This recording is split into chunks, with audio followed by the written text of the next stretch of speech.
All right, we're live. Yeah, everything looks pretty good.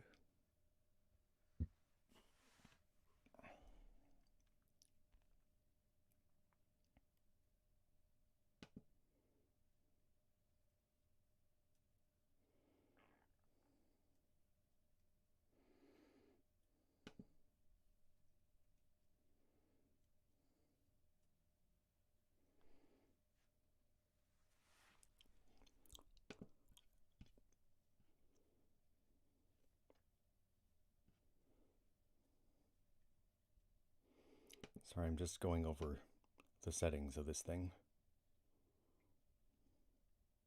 Hello. There we go.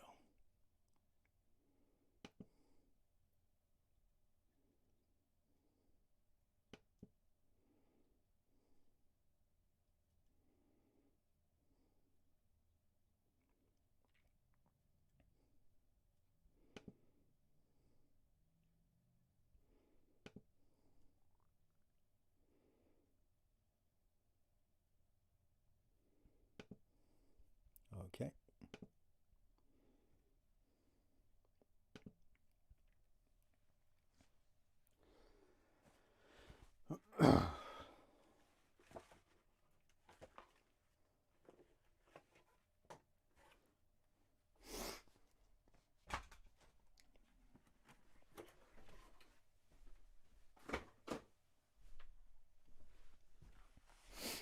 Hello, everyone. Welcome to the live read live stream of some Andy Weir short stories.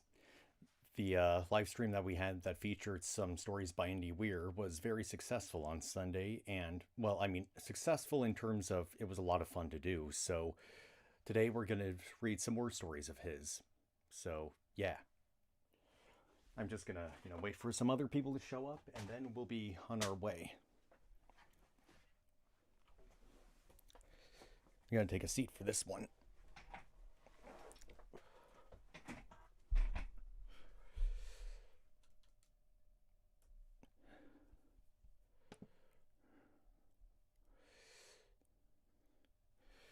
Yeah, that looks pretty okay good.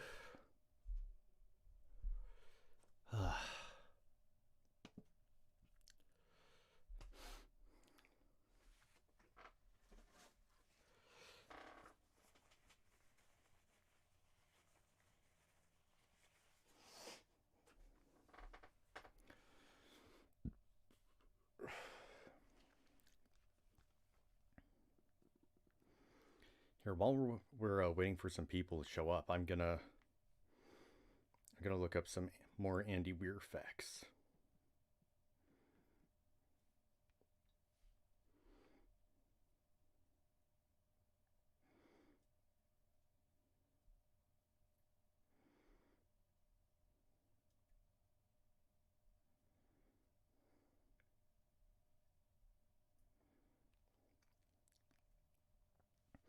Eight questions with Andy Weir. This is on the website Sterling and Stone. Not sure what that is exactly, but here.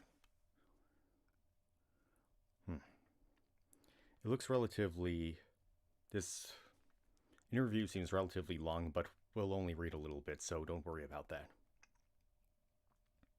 Sean, welcome. I'm talking to Andy Weir, who wrote one of my very, very favorite books of last year. I think the book itself is older than that, but I got around to reading it last year. It's the only book I've ever lost an Audie to. Actually, that's not true. Yesterday's Gone lost to The Girl with All the Gifts, which also deserved it. But the Beam lost to The Martian, and I was happy about that. I think The Beam is great, but I think The Martian is better. I actually felt perfectly fine and happy. I saw the Martian trailer the last time I went to the movies for the first time, and that was really exciting. I was like, oh, Andy's trailer, and I want to give it a round of applause. Andy is the author of The Martian, and a really, really smart guy. And welcome to the show. And Andy, thanks for having me, and thanks for all the nice things you just said there. Sean, my pleasure. So, we're going to start with one of my very favorite questions. It's a big question, and because I'm guilty of. Andy, what is the one true religion? Sean, try that. Who built the pyramids? Who was it, Andy? Andy, aliens. Okay, now they're getting on to the questions. What is the biggest mistake you've ever made? Andy, like in my life or in writing? Sean, I'd say in writing, but if you want to say in your life, I like mistakes. I think mistakes make me smarter and stronger, so it could be a mistake that you learn from, surely. Andy, was not prepared. Okay, let me think. What's the biggest mistake I ever made in writing? I've written a lot of things that were crappy, but I don't think of them as being there's one singular error that made it bad. It was just like, oh, well, I just didn't do a very good job. Sean, that's more like part of the process, right? Andy, right, that's the process. Whereas a single mistake, well, in The Martian, one big mistake I made that people keep pointing out over and over again is that there's a math error in the chemistry of converting the oxygen and hydrogen into water. I equated volume with. I equated volume with. I did it wrong. I miscalculated the number of moles of oxygen that are in any given volume of liquid oxygen. I had a lot of people call me out on that, and kind of angrily sometimes. Sean, did you have like an uncanny valley thing going on there? Andy, yes. Sean, because you did such a great job with all the research that if you missed something, Andy, people would accept a warp drive, right, but they... Sean, right, that's what I mean, that kind of sucks. Andy, and then also, at the beginning of the book, of course, there's the big sandstorm, and that's not realistic at all. In reality, the winds on Mars don't have enough inertia to do any damage to anything. But that one was a deliberate concession I made. It's not a mistake. It's a thing that pisses some people off, but it's not an error. I meant to do it. But yes, I'm having a tough time coming up with some big mistake that I've made in writing because when I make a big mistake, I delete it in editing before it ever gets out to the reader.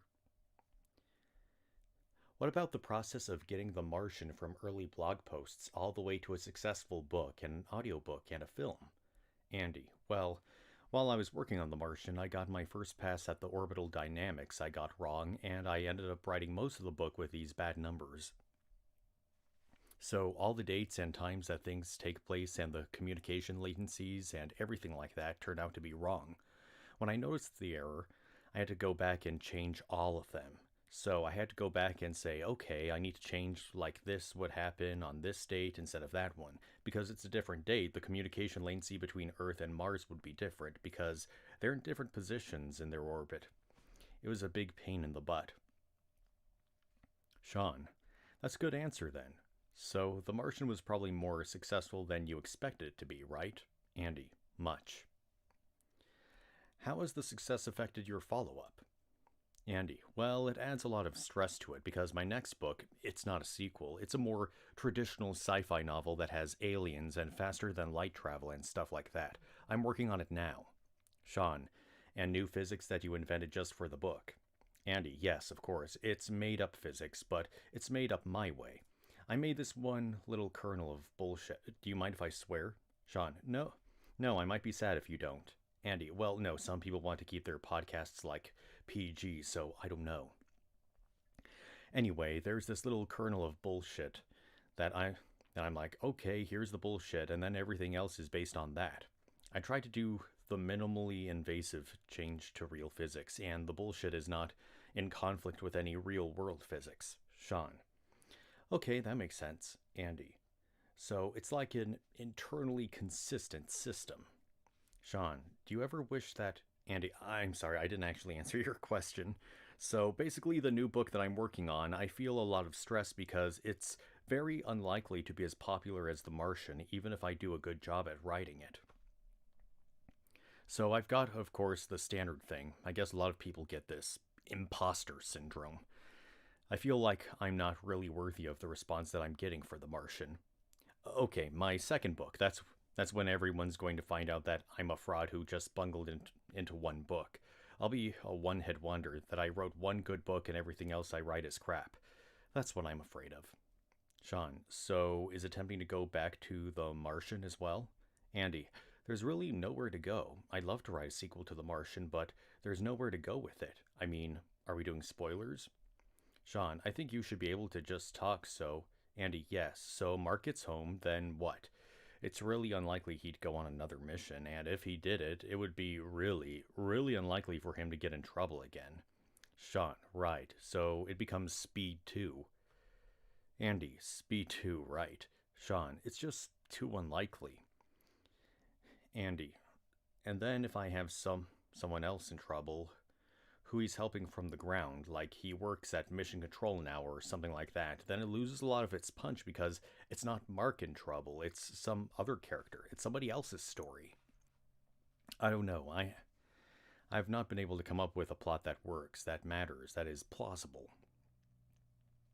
Sean, so there's no objection there, it's just the fact that you don't want to sell the story short or the characters. Andy, oh, no, not at all, right.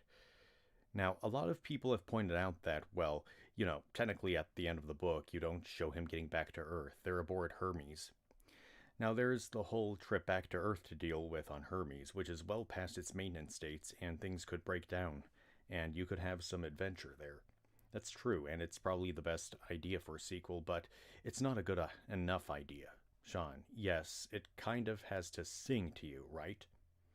Andy, right, it would be really derivative. It would be just kind of more of the same, and instead of being alone, he's got a whole crew. And instead of being isolated, he has like all of NASA to communicate with.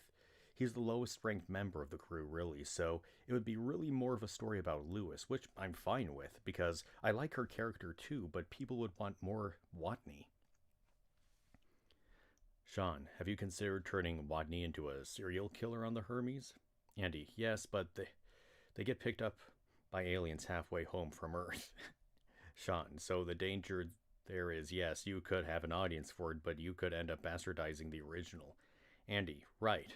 And it would also take away from the climax of the first book if people reading it in the future know that there is a sequel about their trip home. It would detract from the accomplishment. It's like, well, he's not safe yet, Sean, yes, that's very true. Writers seem to be writing faster and faster all the time. The indie revolution has led to speed above all else, or along with many things. But you have a very methodical way of writing. You're very precise. The Martian is a very precise book. It's one of the things I love most about it.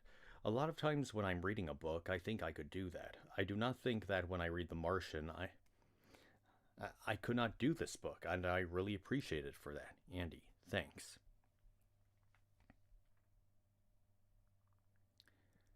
So yeah, I think enough time has passed, and here, let's get to some of his short stories, shall we? Do I already have a window open for him? No.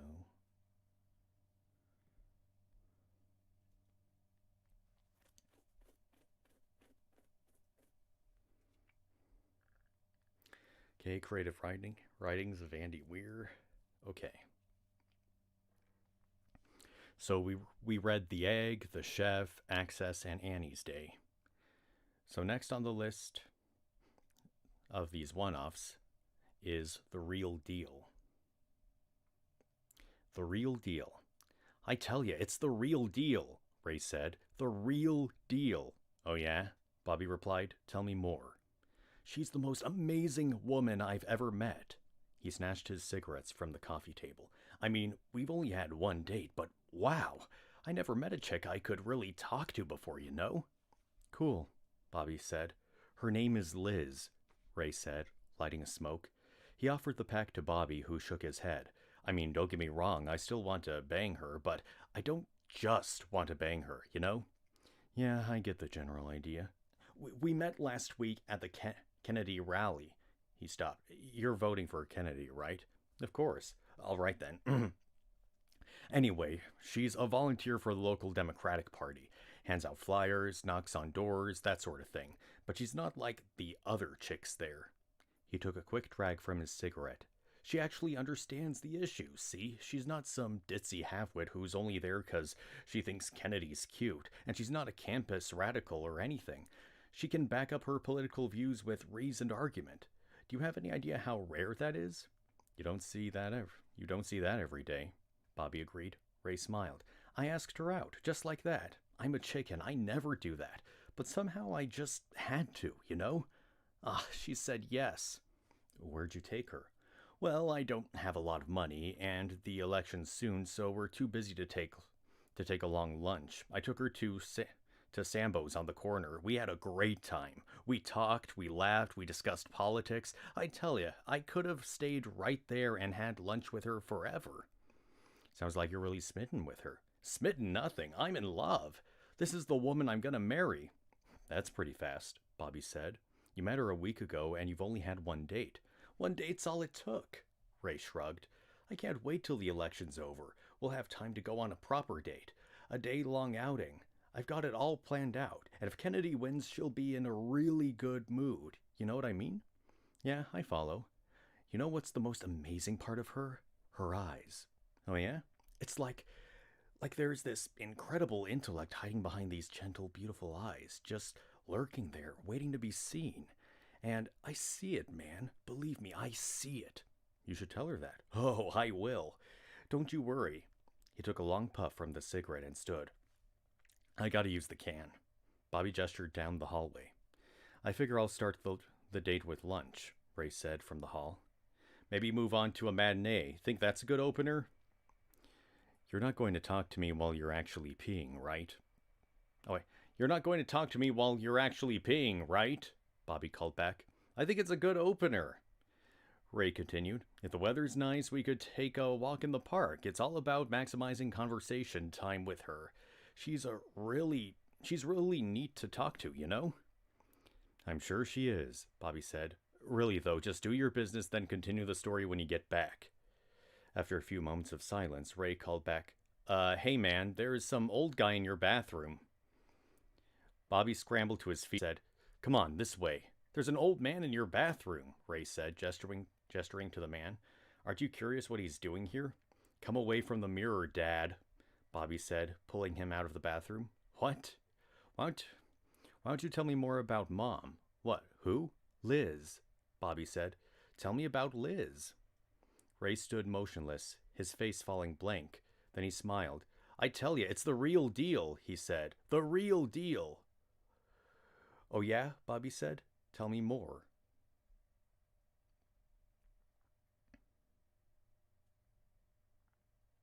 Oh, I see.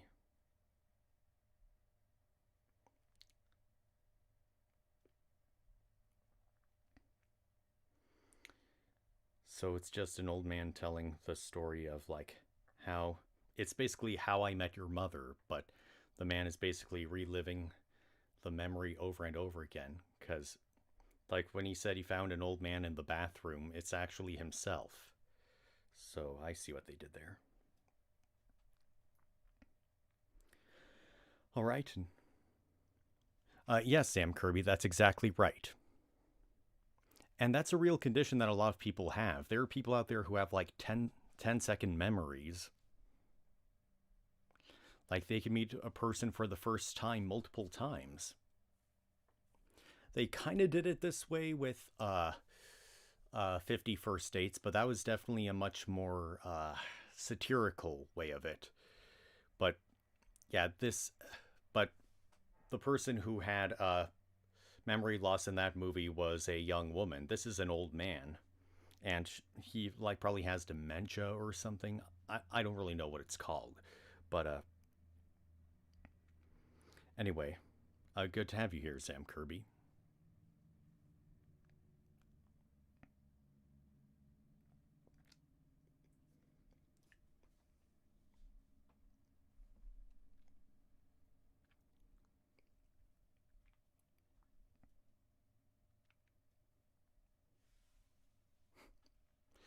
Okay, shall we move on to the next one?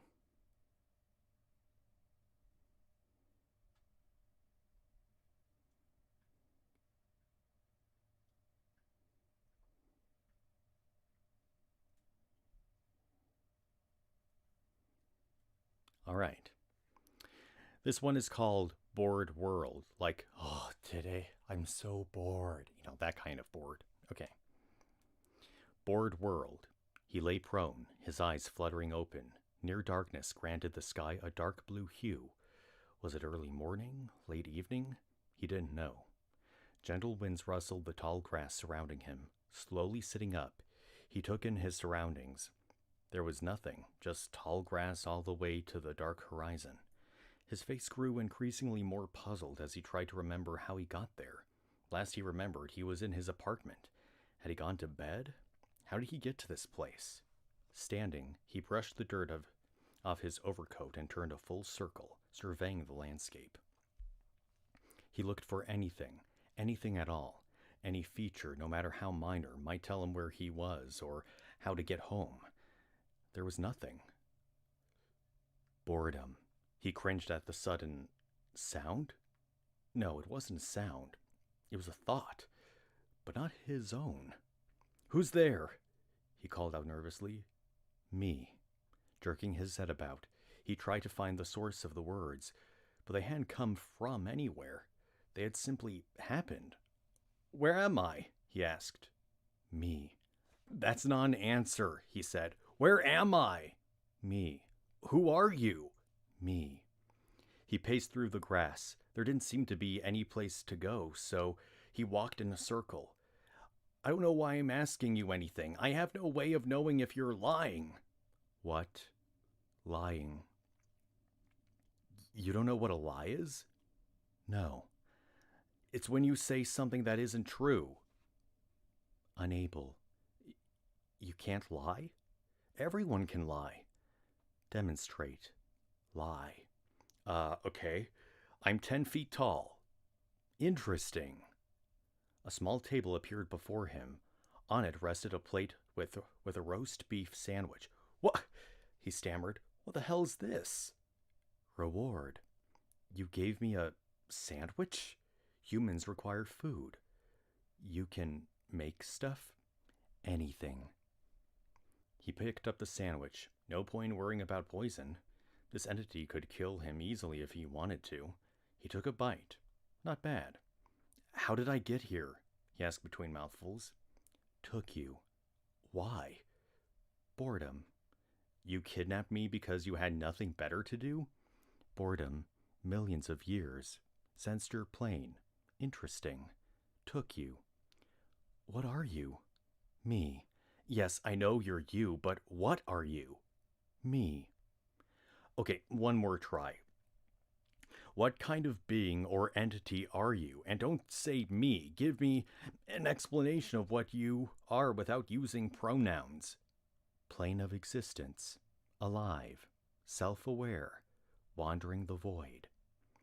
He gestured to the featureless terrain. "So, this is you? You're this entire plane of existence?" "Yes." "And you can reach into my plane. That's how you grabbed me." "Yes." "Then you can put me back." "Yes." "So put me back." "No. Must alleviate boredom." "All I'm going to do is try to escape." "That will be interesting." "Damn it!" He crossed his arms and furrowed his brow. "Okay, so you're bored. You want something to do?" "Yes." "Look at Earth, the plane you took me from. There are billions of people there doing all sorts of stuff." "Daily lives. Boring." "So find something interesting." "Already did. Found you." "I'm not your damn pet." "Inaccurate. I will give food. Care for. Keep safe. You will entertain. This is a pet." He thought for a moment. "If you send me to Earth, can you pull me back whenever you want?" "Yes." "And it's impossible for me to get away, right?" "Correct." "So send me home. I'll find you something interesting to look at." A white door appeared in front of him. It was attached to nothing, simply standing upright in the meadow. "I think I see how this works," he said, opening the door. As he suspected, it was a portal back to Earth. It looked to be a city street. Stepping through, he felt hard sidewalk under his feet. Passers-by took no notice of his sudden appearance. "Excuse me," he said to a man walking by. "Yes," said the old man. "Sorry, never mind." The man scowled at him and continued on his way. "They can see and hear me," he mumbled, "but they didn't notice me show up." "Protection." "You made them ignore me?" "Yes. Only notice if you directly interact. At least I don't look like a lunatic talking to myself. Let's find you something interesting. How about a museum? No. Make abnormality. Abnormality? Like what? Make things happen that have never happened. How would I do that? You decide. I enact. What can you do? Anything. So why do you need me? You decide. I enact. He narrowed his eyes. You don't have an imagination. That's what this is about. You aren't capable of coming up with interesting things to do. Correct. So I'm not just a pet. I'm a service animal, like a guide dog for the blind. I'm an idea human for the unimaginative. Correct. Fine, give me powers like Superman or some other comic book character. I'll do all sorts of interesting stuff. No, you are a part. You imagine. You explain. He peered across the street and spotted a wealthy couple walking together. The husband sported a fine suit while the wife wore the latest fashion and ostentatious jewelry. Give that guy the ability to read minds. Done. The man stopped walking and blinked several times. His wife, having taken a few additional steps, turned back to look at him. Darling, she said, puzzled. Are you all right? You don't love me anymore? The man said. What? She said. Don't be silly. You hate me with every fiber of your being. Sweetheart, what's making you... You're planning to kill me. You're going to put sleeping pills in my evening drink and then set the house on fire. All right, I admit it, she snapped. You're a horrible husband. All I am to you is a fancy accessory, something to show off to the men at your country club. You don't care what I think, what I feel, or what I want.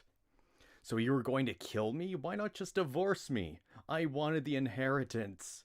I had no idea you were so evil under that beautiful facade, so scheming, so manipulative, so devoid of morality. That's your fault for never looking past my body. Truth be told, he said, I'm a mob lawyer. I know some people who can make use of a gal like you. Wait, what? I never saw past her beauty because you never showed me there was anything there. Now I know, and baby, I like what I see. He grabbed her by the shoulders and pulled her in for a passionate kiss. She struggled at first, but then melted willingly into his embrace. Oh, darling, that's all I've ever wanted, she said. Can you ever trust me again? I know you're telling the truth, baby, he said. Now come on, there are some business associates I'd like you to meet. They walked off together, arm in arm. Interesting. The white door appeared before him on the sidewalk. Taking that as his cue, he opened it and stepped through back to the other place. It was unchanged. Didn't see that coming, he said, closing the door behind him. Choose reward. Huh? Choose reward. Okay, how about a big house to live in? Instantly a stately manor house appeared, reminiscent of an opulent English country estate. Its wings stretched across the meadow, and its finely manicured gardens were a delight to behold. That's beautiful, he said. All right, if we're going to do this, I have some conditions. State conditions. For starters, I want a week of vacation every month. You drop me off back home and leave me alone. Set it up so I can interact with people normally. Agreed. If I ever get hurt or sick, you fix me up. Agreed. Never mess with my mind or use your mojo on me without my permission. Agreed. All right, then we have a deal. By the way, what's your name? No name. You don't have a name? No society, no peers, alone. No need for a name. Well, you're not alone anymore, and I need to call you something. Name me. Sure, I can give you a name. Let me think for a minute.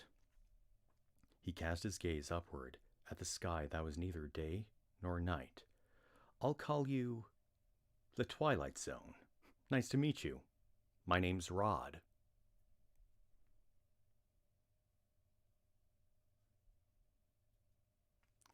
Oh. I was expecting some kind of twist, but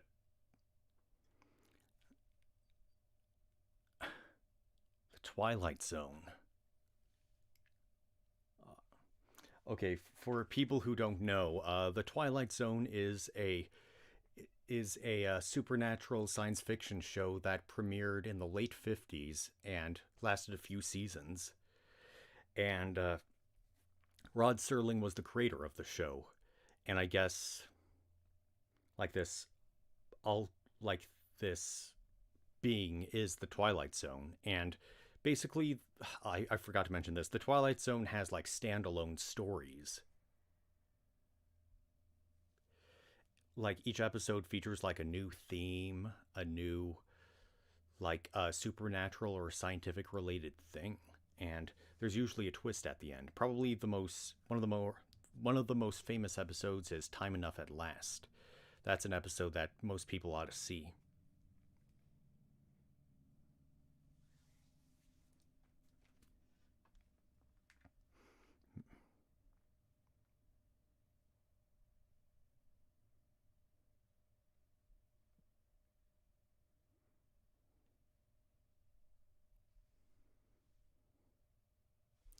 Oh, yeah. Yeah, it's a good show. I like it a lot.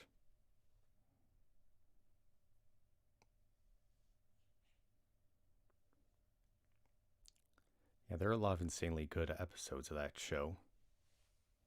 It's actually been very influential for a TV series out there, and science fiction, fantasy, and horror in general.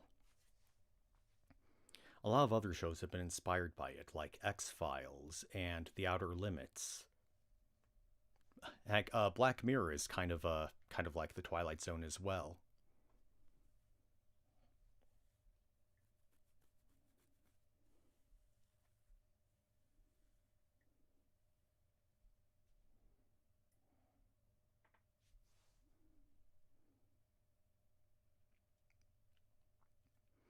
Okay, shall we move on?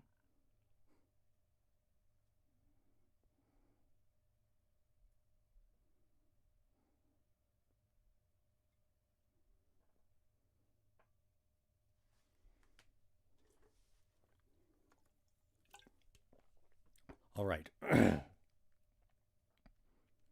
This one is called The Midtown Butcher. Michelle fanned herself in the sweltering evening. As a college student living alone, she couldn't afford a place with central air, and her dingy apartment's wall mounted air conditioner was a joke.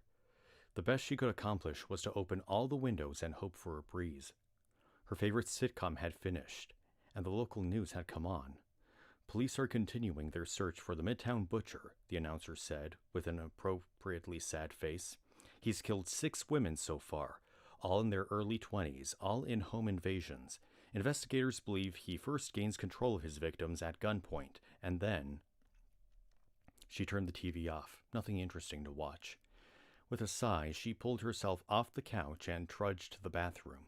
She turned on the shower and doffed her clothes. After the water warmed to a reasonable temperature, she adjusted it to be a little colder than usual. She stepped in and let the refreshing water wash over her. It coruscated down her body in rivulets of relief from the sticky heat she had endured all day. Duchess, as she always did, loped into the bathroom and hopped onto the toilet seat.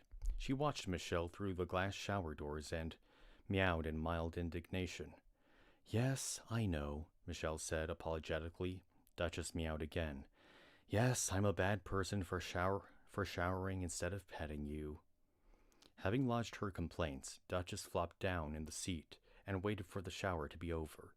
Michelle grabbed the soap and began cleaning herself. She washed her face, then her shoulders, arms, and chest. She had just started in on her legs when Duchess suddenly stood and spun to face the doorway. Usually a mellow cat, Duchess cringed as she stared intently into the living room.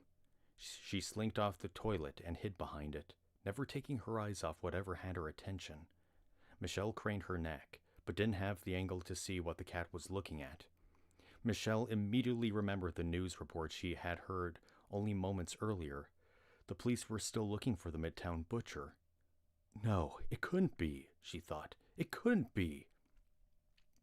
Duchess cringed further behind the toilet. Someone's in the apartment, Michelle concluded. Shit! She realized that she had been frozen in place for several seconds. If he knows I'm onto him, he'll have no reason to keep sneaking. I need time to think. She moved around a bit to make the water splash differently, as anyone taking a shower would sound like. Could it be a friend visiting? She thought, no, none of my friends would walk in without knocking. Besides, the front door is locked. The only way in is to climb through a window. Stupid Michelle, stupid. You left all the windows open. Maybe it's just a burglar, she thought. He can take my TV, computer, whatever. Then he'll leave. I'll just pretend to not notice and I'll be fine, right? She considered it for a moment, then shook her head. No, a burglar wouldn't break into a place with people in it. With all the windows open, anyone could hear the shower running from outside. The only reason to break in is to get me, not my stuff. Her heart pounded as she shook with adrenaline. He's coming for me. She tried to keep from hyperventilating. I have a gun, but it's in my car. Damn it! She darted her gaze around the shower. I need a weapon. Shampoo? No. Soap? No. Loofah? No. There are knives in the kitchen, but that may as well be 1,000,000 miles away. She looked around the droplet-speckled glass door to the bathroom sink. Blunt objects. Hairbrush, maybe? Oh, I've got it. The curling iron under the sink. Good handle and a solid metal shaft. I could do some damage with that. A shadow flitted across the doorway. A surge of terror gripped her so hard she could barely breathe. He's coming. He's coming. Now. I don't have time to get the curling iron. He'll have a grin and it'll be pointed at me. He'll have a gun and it'll be pointed at me. He could kill me with the twitch of a finger. Her mind raced. I'm naked and unarmed in a shower. I'm small and I'm a woman. He won't expect me to fight back. He'll expect me to give up and let him do what he wants. That'll buy me a few seconds. First thing he'll do is tie me up or put me in handcuffs. I have to act before that or it'll all be over. She looked down at her body. I'm wet and slippery. Maybe I can run past him and make a break for it? No, too risky. He might just shoot me. The gun came through the doorway first, followed by the arms of the man holding it. He used a two-handed grip while keeping his arms parallel to the ground. Michelle abandoned hope of it being a misunderstanding. He knows how to hold a gun, she thought, and how to walk with one drawn. He's moving very slowly to keep me from noticing. I have 3 seconds, maybe 4. She balled her fists. I'm not just going to let this happen. I'm going to fight with everything I've got. I may have only a few seconds before it kills me, but by God, I'll do some damage on my way out. Maybe he'll be surprised enough for me to escape. Either way, he definitely won't get what he came for. The man pivoted around the corner and pointed his gun at her chest. She had never seen him before in her life. He was young and physically fit. She might have considered him handsome under different circumstances. He looked nervous even though he had every possible advantage. They locked eyes. The glass shower doors, she thought. I'll break the glass with my elbow and try to grab a shard. It'll cut my arm to ribbons, but it's better than fist-fighting an armed man who outweighs me by 50 pounds. She summoned all her courage and cocked her arm as the man approached the shower. Michelle Becker, said the police officer. You're under arrest for 6 counts of home invasion and homicide. You'll never take me alive, you cop bastard, she said. Then she shattered the glass with her elbow.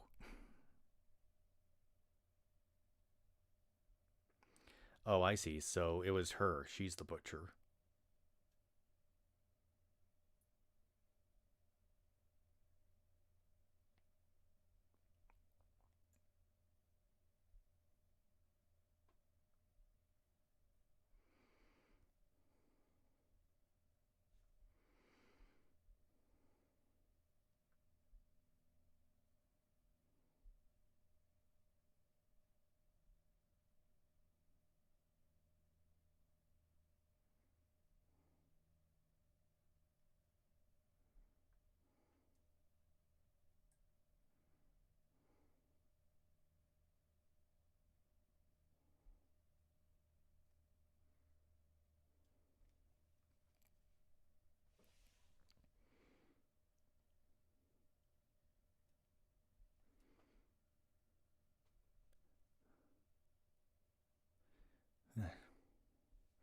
Not gonna lie, I kind of saw that coming.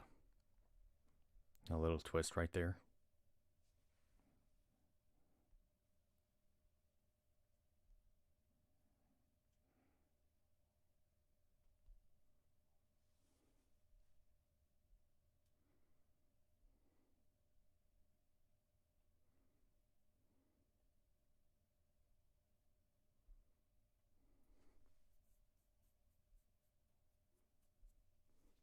Let me check my OBS settings.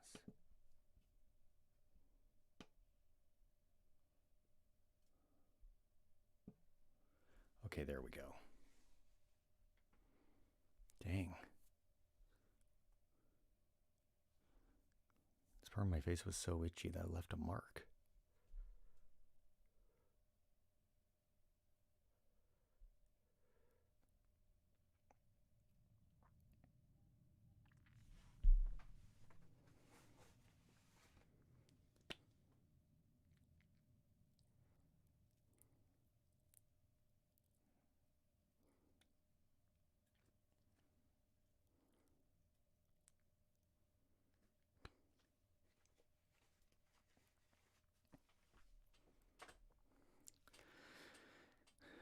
So let's move on to another one. This one right here, anti-hypoxient.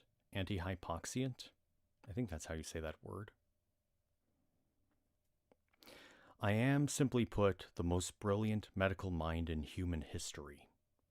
I know it sounds arrogant for me to say so, but there's a point where modesty has to give way to universally accepted facts.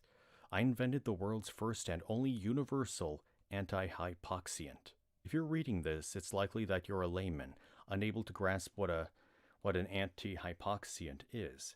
Simply put, it's a chemical that protects your body's cells from the harmful effects of oxygen starvation. You may be thinking that's not needed very often. Drowning, perhaps? Lung diseases, maybe? Well, you're wrong, of course, but it can't be helped. You're not a doctor. Or if you are, you're not one of my caliber. Hypoxia is what kills people. Whatever the cause of death may be, the actual reason they die is because oxygen stops getting to their cells, most notably to their brain. If your heart stops, blood stops moving around your body, then your cells die because they aren't getting oxygen. If you get shot and bleed to death, you don't have enough blood to transport oxygen around. Do you see? It's all about oxygen. It took me over 30 years, but I was finally able to design a way around the problem. The trick is to have a redundant source of oxygen in your body. I formulated a molecule that can hold large numbers of oxygen atoms. It's similar in purpose to hemoglobin, though my design is better than anything God was able to churn out. The anti-hypoxient, I won't bother to give you the chemical designation, it would only confuse you, can hold up to 58 oxygen atoms per molecule. For reference, hemoglobin can only hold 4. Also, the anti-hypoxient is harmless to the body, can exist inside the cells themselves without affecting them, and can be in much greater quantity per volume than hemoglobin. I'll never forget the first successful experiment. I had a disembodied rat hamstring suffused with the compound. Then I just let it sit for 3 days. By rights, it should have been completely dead, but upon examining it, I found the cells were still very much alive and healthy. I got the compound perfected in the first 15 years. The larger question was how to deliver it. It's no use to have a medicine that has to be applied at the time oxygen transport stops. For starters, it won't be able to get around the body. And more importantly, if you have medical attention, you are less likely to need the anti-hypoxient in the first place. No, it has to be something you already have. It's not a medicine, it's a vaccination. A vaccination against death itself. Whatever your problem is, so long as there wasn't physical damage to your brain, you won't die for several days. This will give doctors time to fix whatever is wrong instead of desperately trying to keep your organs working. You can literally get shot in the heart and they will have enough time to perform a heart transplant to save your life. So the question remained. How can it be applied? The compound is effective, but I was unable to make a version that wouldn't get cleaned out of the blood by renal functions. That's no use. You have to get booster shots every day. No, the compound is most useful when it has actually entered the cells of the body, and for that, I modified a virus. Viruses work by penetrating the cell membrane and injecting their own RNA into the cell. From there, the cell's functions get supplanted to make copies of the virus. They are naturally malevolent, but they are also a powerful weapon in a medical researcher's arsenal. After another decade of research, I was able to modify a virus to manufacture and deliver the compound. The original virus was a harmless strain that usually causes mild vasculitis. It attacks the cells of arteries, veins, and capillaries. This was ideal because it allowed my modified version to deliver the anti-hypoxia into those cells. The vascular system is, by definition, positioned where oxygen is needed. I tested it on cats, dogs, and eventually monkeys. The system worked perfectly. There were no adverse effects, and the animals now had a short-term immunity from death. I stopped the monkey's heart several times, the longest for 2 full days. When revived, he was unharmed. This was the breakthrough I'd waited for my entire life. But the FDA was the next step. After animal trials comes human trials, first with a tiny control group, then with larger and larger control groups, and so on. Getting a drug through the FDA can take 10 years, and that simply wouldn't do. I was 57 years old at that point. Waiting another 10 years would make me 67. Then it would take at least another 5 to 10 years before the Nobel Committee recognized my genius and awarded me the prize I so richly deserve. There was a chance I wouldn't live to reap my due fame. Also of lesser importance, but still relevant, millions of people's lives could be saved by my compound in that time. No, the FDA was an impediment. It was time to act. Remember, the manufacture and delivery is done by means of a virus. All I had to do was breed up the virus and direct its evolution toward being more contagious. That took a mere 5 years. I released the virus in several major population areas all over the world, and the results were ideal. People started surviving accidents they should have died in. They lived long enough for medical help to save them. Soon the entire world had been modified. Millions upon millions of people owed their continued lives to me.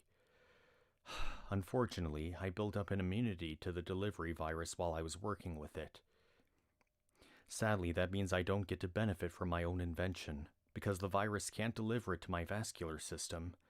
It's a shame because my brilliance should be maintained for humanity's sake, but alas, I will have to take my chances with death. All went well for a couple of months, but then problems started to arise. It turns out the higher contagion centers of the brain have a slightly different blood-brain barrier setup. My compound, while transitioning into those parts of the brain, changes slightly due to the barrier and ends up malfunctioning. Instead of storing oxygen, the compound combines it with a protein present in cranial vascular tissue and renders it inert.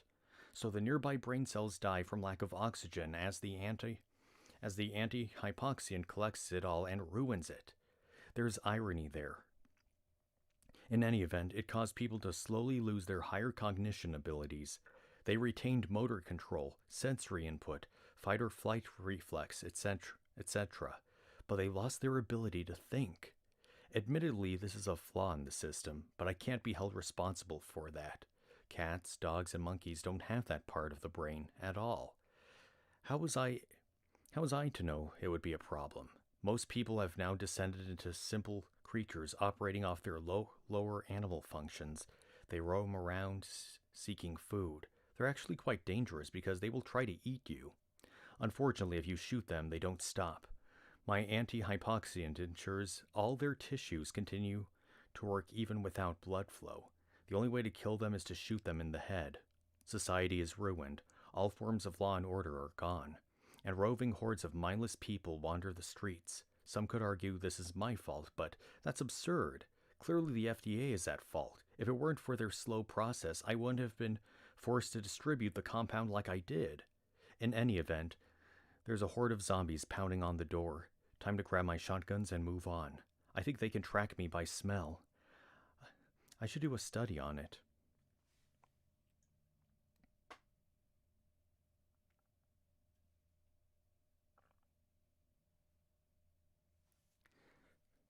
So it's all a prelude to a zombie story. I felt it was going to go there. I mean, anything that involves like a trial for a new kind of thing that benefits humanity, like something that has to do with the body, it usually ends up with zombies. At least, based off of all the times that I've read, science fiction stories and things like that.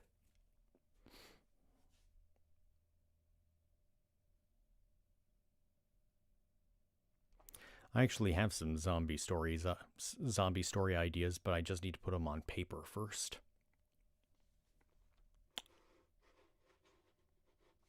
Is this thing off? It is off. Okay.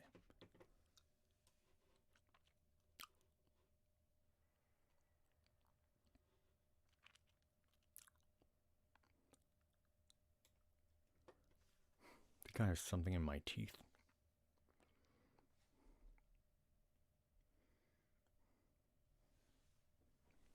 Give me a second.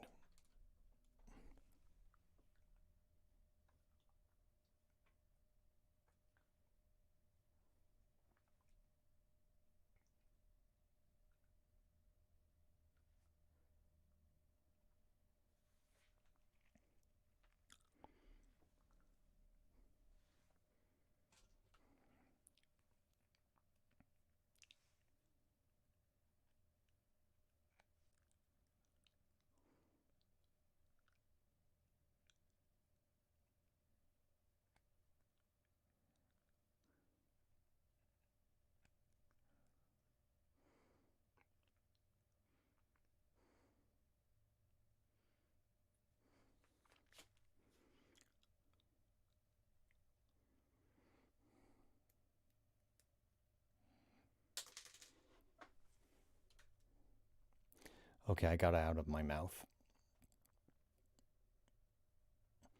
Yes, like original stories.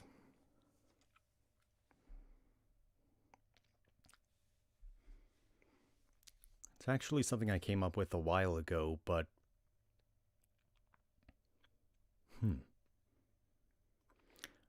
maybe that's the problem right there. I kept trying to think of like the origins of this thing, but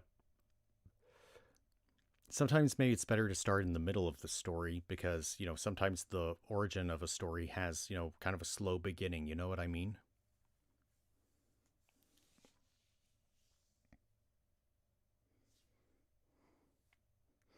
Like instead of showing like how the zombie virus came to be, you start in the middle of like the whole, for lack of a better word, pandemic.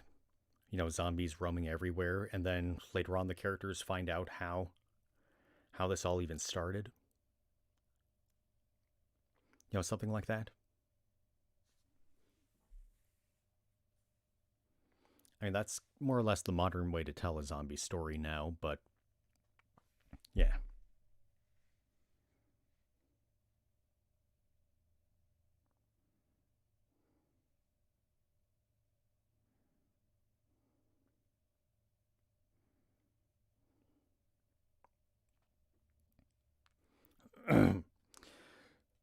So, hang on.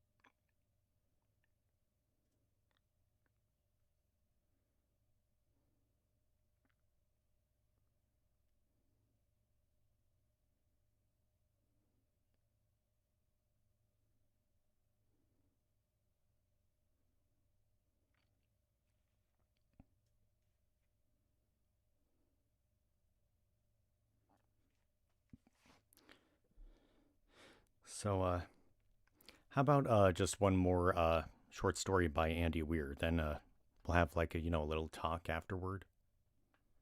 Because I do have some things happening. I'll tell you what I mean after this story.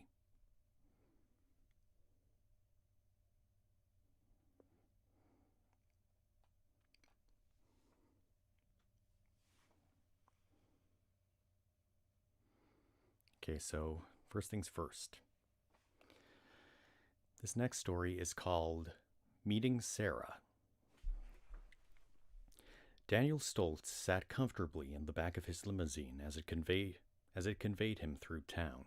He held a phone to his ear, its spiral cord leading to the center console next to him. It was the pinnacle of modern fast-track life, a phone in the car. Enviable technology, and Daniel had taken to it instantly despite the exorbitant costs. "Hello, Daniel Stoltz here." "Mr. Stoltz," came the voice from the other end. "This is Maria Town of the San Francisco Chronicle. Do you have a moment to chat?" "Sure, why not? I'm out on an errand right now, but we can talk for a minute if you'd like." Thank you for your time," said Maria. "First question. What is the secret to your success? You have a large personal stake in companies such as Microsoft and Macintosh." Actually, Macintosh is the name of a product," he said. "The manufacturer's name is Apple." "All right, I'll note that down. Anyway, your investments have proven to be perfect. Everything you fund turns a huge profit. Some say you have the Midas touch. What do you say to that?" "I don't see how I could," he said. "I don't do anything. I just let them get on with their business and don't interfere." "How do you choose what companies to invest in?" He switched the phone to his other ear. "Oh, I'm just like any other investor. I look at business plans and come to an informed decision." "Let's turn the clock back a bit," she said. "In college, you were a theoretical physics major working on your PhD, but you quit grad school and invested your then modest savings into various high-risk ventures. Why the sudden change of lifestyle?" "Oh, you know how it is. I was 24 years old and I decided to change my life. Happens all the time." "Several experts in the field say you had innovative ideas that could have revealed genuine understanding about the nature of time itself. They even talk about time manipulation." Daniel sighed. "I did one equation about the curvature of space and people got all worked up about time travel. I guess it makes for good press, but it's just theoretical. It's just theoretical masturbation." "But you wrote some detailed papers on it," she pressed. "In one paper, you state it could be possible to rewind time, setting your current consciousness back to a younger version of yourself." "I was smoking a lot of marijuana back then," he said. "I never understood why people take that paper seriously. You patented your experimental equipment, then never allowed anyone to reproduce it under threat of lawsuit. It completely stymied any further research on that line. Why did you do that?" I'm a businessman," he said. "The lensing apparatus I invented could have real value in the marketplace. It was a step on the road to extremely accurate timekeeping. Of course I patented it.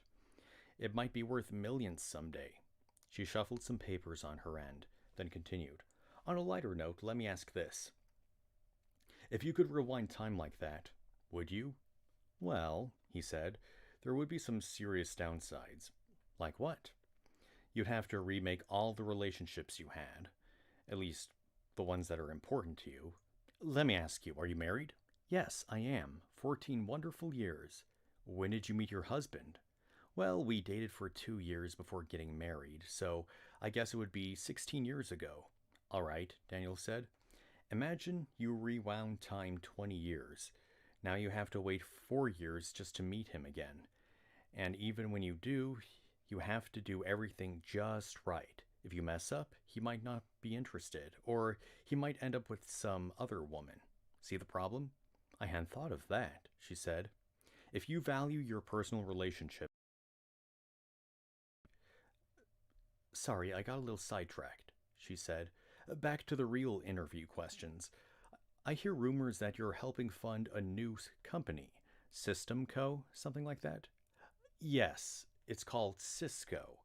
Yes, I have great confidence in them," Daniel said.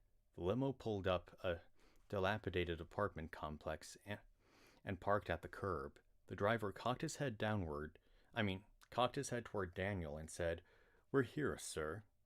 Daniel nodded and returned his attention to the phone. "I have to go. I've got an important meeting. Anything else?" "No, that's great. Thanks for taking the time to do this interview, Mr. Stoltz. I know how busy you are." "No problem. Thanks. Bye." He hung up. The driver exited the car and walked around to open Daniel's door. "Shall I accompany you, sir? This neighborhood doesn't look entirely safe." "Won't be necessary, Charles," said Daniel. "Very well, I will endeavor to keep people from stealing the tires." "Good man," Daniel said. Unkempt, overgrown grass intruded on the footpaths as Daniel walked casually through the maze of structures. Paint peeled from every building, but the spray paint graffiti was fresh enough. Bars had been installed on most of the windows. He made his way to one specific unit and knocked on the door. After a few seconds, it opened. The woman who answered it was beautiful. Raven hair fell across her perfect face as she pulled the door open a crack. She peered suspiciously through the opening at first, but once she saw Daniel's finely tailored clothes, she relaxed a little. Men in designer suits rarely robbed low-income apartments. "Hi," she said. Daniel clasped his hands behind his back. "Hello, my name is Daniel Stoltz. We've never met, but I'm actually from this neighborhood. I used to live 2 buildings over." "You used to live here?" she said. "You don't look like you're from around here." "It was in another life," he said. "Things are different for me now." "Yeah, I guess so," she said. "What can I do for you?" He smiled and said, "I understand your cat just had a litter of kittens?" Back at the limo, Charles watched warily for any potential car thieves. He breathed a sigh of relief when he saw his employer returning from the complex. Then he raised an eyebrow when he saw Daniel was cradling a tiny kitten in his arms. Charles opened the door and bowed curtly. "A new friend, Mr. Stoltz?" "A very good friend," Daniel said. "Take us back to the mansion, please, Charles." "With pleasure, sir," Charles said, closing the door. Daniel made a platform with his hands and held the kitten up to his face. She rubbed a fuzzy cheek against his chin, and purred loudly. He smiled and stroked her fur. "Nice to see you again, Sarah.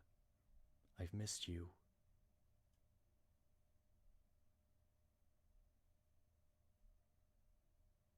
Wait, what?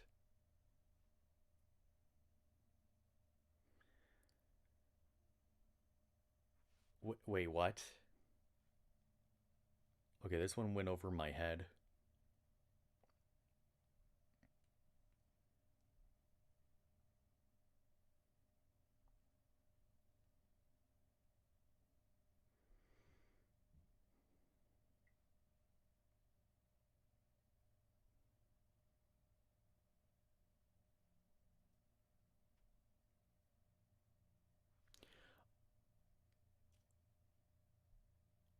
Wait, is the cat?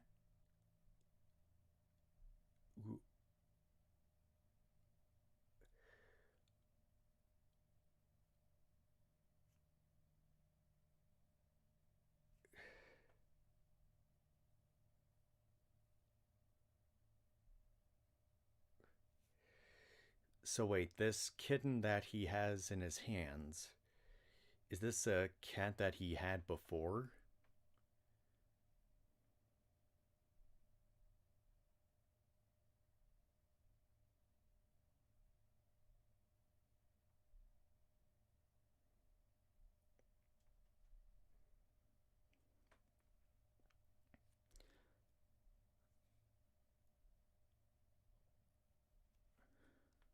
What's this called again?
So I'm just trying to look up a synopsis for the story, if I can find one.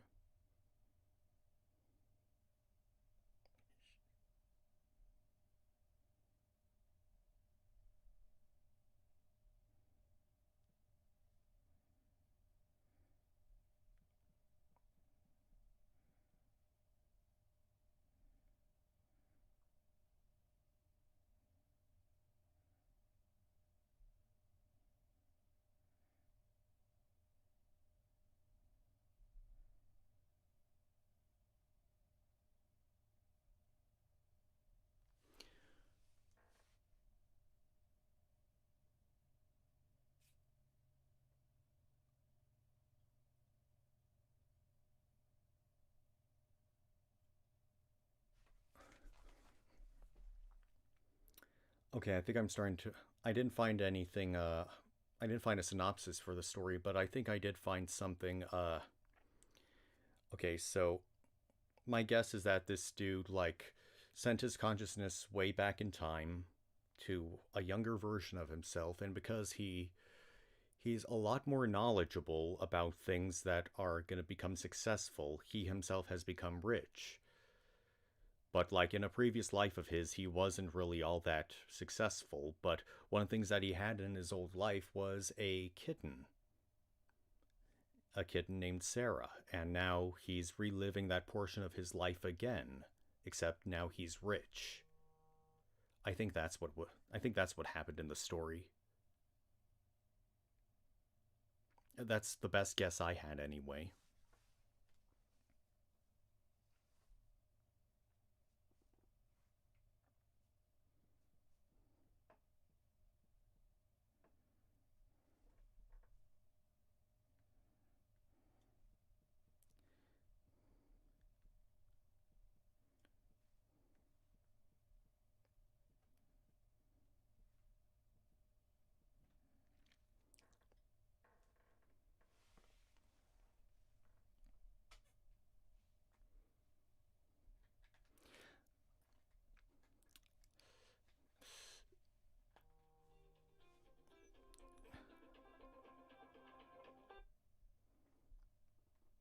Hold on a second.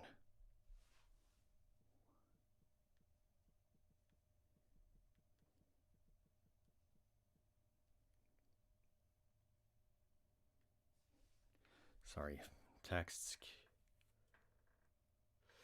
Oh, I had just read a bunch of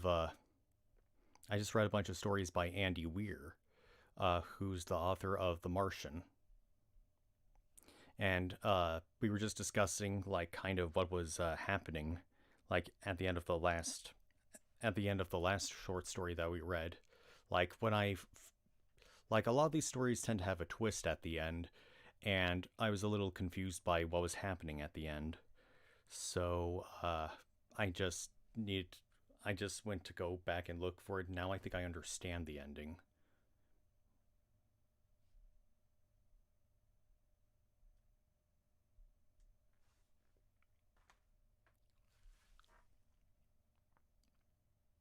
But speaking of reading, I do have some updates. I have some new video game books that I've added to my collection, and one of them is this. Sorry, Deadpool. This one right here, Uncharted: The Fourth Labyrinth. This is like a tie-in novel, or a spin-off novel for the Uncharted series.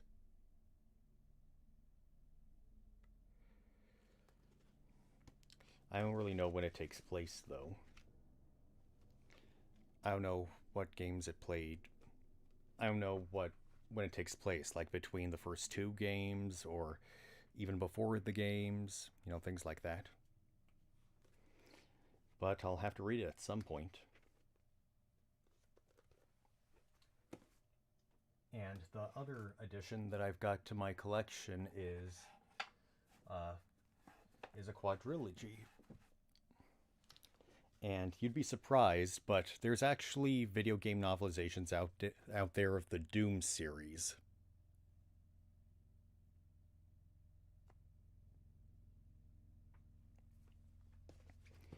as I said before, there are 4 total. You have Doom, Knee Deep in the Dead. You have Hell on Earth. Then you have Infernal Sky. And the final one, Endgame.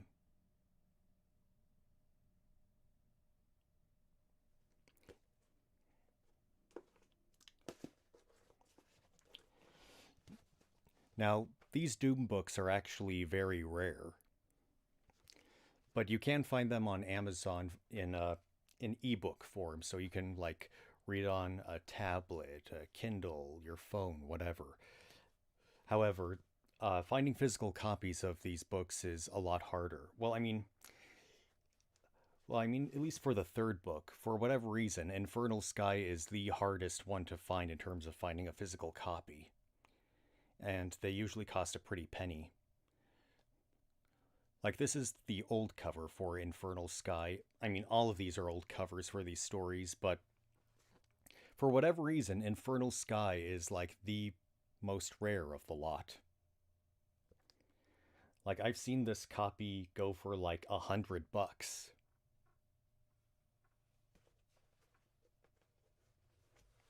Again, no idea why it's so rare.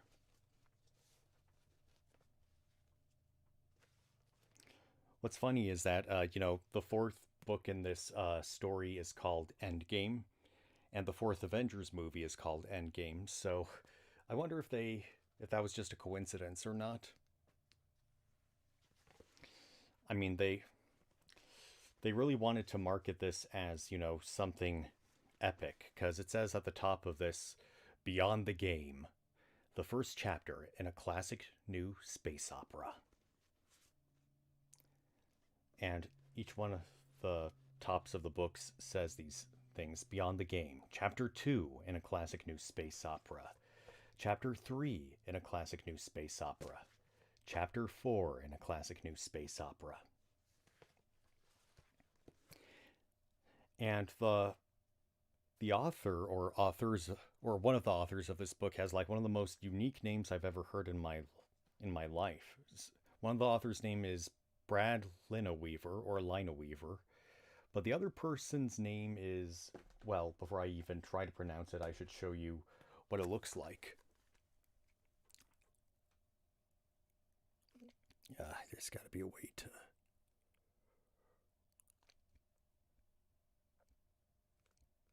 Here, where's the knob? There we go. David Abhue, I think it says.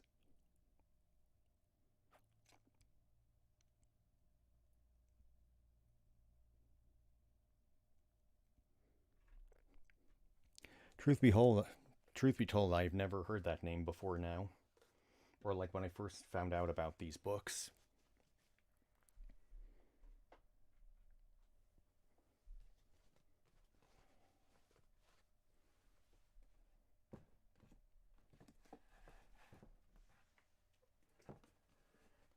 But yeah, even though I have a lot of these video game novels, this isn't all of them. I mean, I'm not sure if I'm gonna get each and every one of them. Like, there are countless number of, like, Warcraft novels, for example, and I haven't played a single Warcraft game. Same with Warhammer. That's another one. I think StarCraft is another. But again, I haven't played any of those. Most of these, if not all of these, are based off of games that I've actually played. Like, I've played Minecraft, I've played Uncharted, Metal Gear Solid, Final Fantasy. I've even played a little bit of Doom. I've played Perfect Dark, Resident Evil. There are some Mass Effect novels too, but I don't want to have to, like, replay those games in order to get an understanding for, the context of a lot of the stories told in those books. There are a lot of other games that I want to play. Oh, and how could I, of course, forget the Halo books? I've played lots of the Halo games, albeit there are some Halo games that I haven't played yet, such as Halo 4, 5, Halo Wars, Halo Spartan Assault.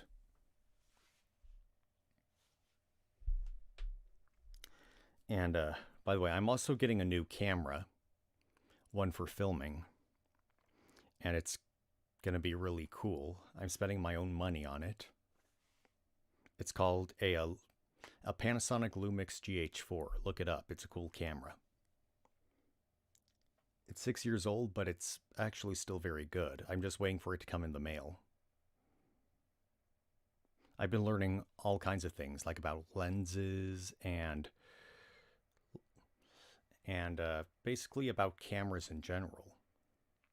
Like, did you know that most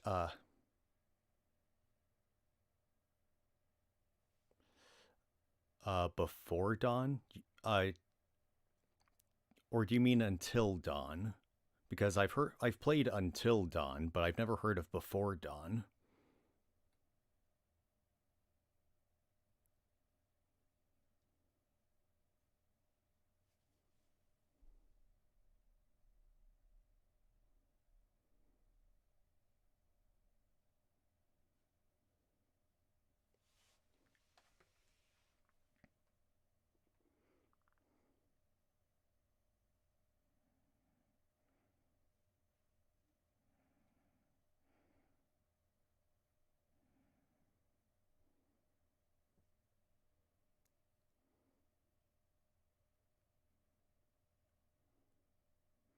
Okay, I have no idea what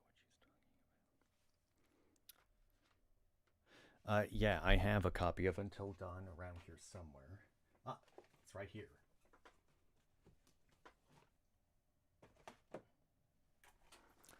Right there. Yeah,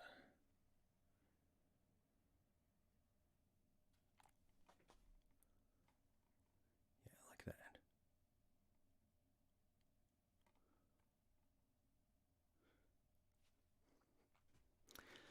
Something I'm starting to notice when it comes to ring lights is that it's better to not have a shiny object in your hand face directly toward the ring light. Otherwise, you get something like this. See? So instead, you got to go like this. See? There's no reflection that way. And I think that's good because when I'm talking about a game and I like reference to it, I could just take a look at it, kind of look like this. And what's also nice is that I can see the reflection of the ring light itself through the reflection of the game case. That might be a little annoying to some people, but I take it as a good thing because that means it's not being reflected to the camera. Because look, again, this is what it looks like when it's reflecting to the camera. And if I'm talking about a game and talking about it to all of you like this, I mean, let's be honest, this little reflective ring that you see right here is very distracting. But see, when I'm holding it like this, you can actually, what I'm referring to, and I can always make sure that, the ring light is like in the reflection. I wonder, does it lighten up my face too?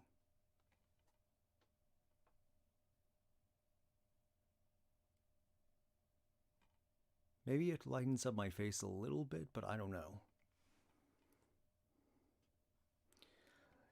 Yeah, a lot of very famous people are in this game, like Academy Award winner Rami Malek. But this was before he was, really popular, before he was Freddie Mercury and on Mr. Robot. You also have a Hayden Panettiere of Heroes fame. Wish they had more. Wish they had the cast on the back. But what's cool about this game is that I actually kind of know one of the actors in this thing. You see, I was in this voiceover class, and there was this actor in that class named Galadriel Steinman, and she was at one point we talked about motion capture stuff or performance capture stuff, And she talked about how she was working on a horror game, and she had to wear, that suit with like the markers on her face, all that kind of stuff. And years later, when I finally got around to playing this game, I I finally got to see her performance. She wasn't allowed to say which game it was. She was only allowed to say, like, that it was a horror game. It's a non-disclosure agreement kind of thing, you're not allowed to talk about things until it's released. But let me just put this back now.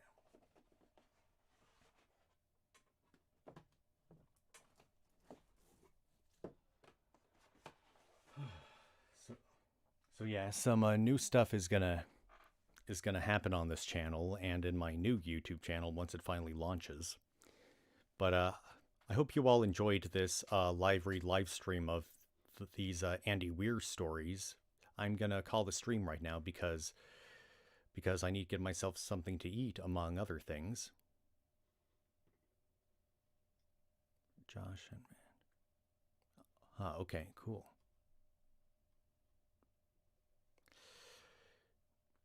But yeah, so anyway, I hate to sound like a YouTube broken record, but if you haven't already, please do subscribe or like the video, things like that. I mean, you don't have to if you don't want to, but I'm not going to stop you either. So I want to thank each and every one of you for checking out this live stream, and I hope you all have a wonderful rest of your night, okay? See you tomorrow. I'll make a little post about what I'm going to read